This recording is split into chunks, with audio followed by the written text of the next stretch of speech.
Hi YouTube, this is Mason Sushi here, and a subscriber actually emailed me a request. And what was the request? He wanted me to do a first impression on that I only have 3 games for, none other than the big Atari 5200. Yes, this thing is a monster of a system. I've actually never plugged it in. It was so big, and I just was like, I'll just throw it in the closet.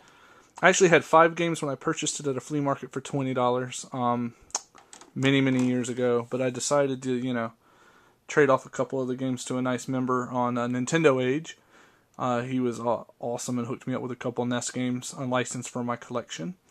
And so decided to actually do this. I don't want to call it a review, but kind of like a first impressions review-ish. If you really want to know the whole history behind it, Atari made the 2600, time moved on, they decided to upgrade their system. But truthfully, this thing really wasn't much better than their 2600. It didn't sell well and quickly kind of faded out. So if you want any dates and, big things like that, feel free to look it up. Nintendo Angry Game Nerd had some, great funny footage on it, but I'm just doing an impressions video. So a couple things I do want to show you is the power brick. It is a beast of a power brick. It has its own feet. It's not gonna focus in that tight.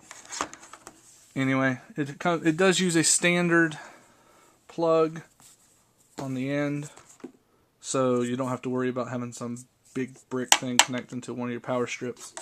And the weirdest thing about the whole system is it only has one plug coming out of it. That's it. That's all you got. And this one plug controls both your power and your video. And it plugs into an RF box. Now this RF box is kind of unique in of itself, if I can get it to stay, is that this is where you plug your video in. Whoops. You can tell I don't edit. This is where you plug your video in. And then the power actually plugs here, and this here at the top, your coax, plugs into your television. So you actually feed everything, your power and video, through this one box. It is crazy.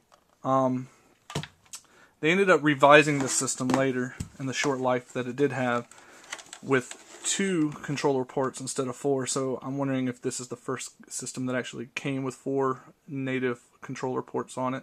I think a lot of people think of the N64 was the first, but I think this might beat it out by a few years.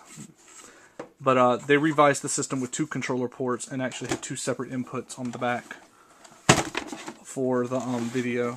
So as you can see, there's no ports on the back of the system. It literally just has one wire that comes out of the bottom, and it gives you can even see the little arrow wrapped around this piece of plastic, because that's all it's good for. So anyway, there's that. The other unique thing is this door, and again, this is what the Nintendo nerd pokes fun at, is what in the hell is this storage space for? Let's see if I can get it with the light. What do you put here? Now the sides are angled, and there's 2 knobs. I have no clue. But the weird thing is there's actually notches here. So you can see one there in the plastic, and again one on the other side. Now I don't have an instruction manual to the 5200, so I'm not sure. But I was thinking, you call me weird for doing it, but I was thinking the power brick went there. Because with that, both of the wires come out the sides, the door closes, it's neat, and it actually hides the power brick in your home. I don't know. It's just a thought. Again, it could house controllers. It could house other things. Not really sure, but that was kind of my thought. The games, awfully large. Pretty much the same. They did have, nice color art. There's Jungle Hunt, one of my 3 I own. The instruction manuals, nice color cover and everything. This one actually has color photos and color pictures in it, so that's kind of nice. The other one I do own is the Pac-Man. I prefer Miss Pac-Man personally. And they actually have spaces on the back. Now you can see where it has this cutout. I only own one of these, but this is a template for the controller, which I'll show you in a minute. But this thing tells you like what your buttons on your controller do. Like that says 1 or 2 player if it doesn't focus, and that says game level. Some of the other ones have a whole bunch of buttons that are, you know, lit up, you know, with marks. So there you go. And then since I've already shown you those, there's the awesome Pac-Man manual. This one has a silver cover, but again, nice pretty color artwork. Nice big manual. I mean, these games are fairly large in size. Anyway, and so the last one I do own is Space Invaders. So, last thing I'll show quickly before I pause it and hook up the system. I won't show much gameplay, but just a little. Here's the controllers. These things had a real analog, not digital, stick. The problem with them is they don't auto-center. It only, you know, you push it to the right, it stays to the right. And these things are notorious for failing.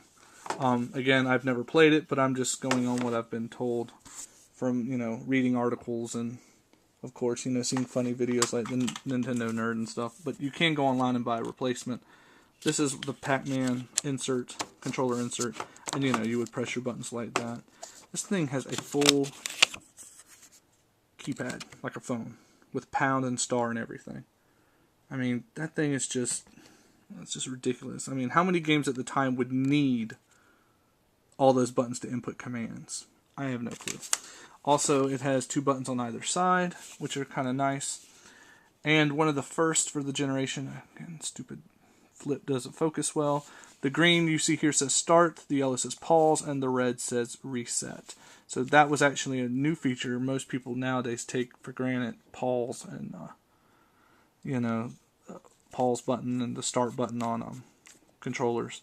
But this was actually very innovative, the reset button.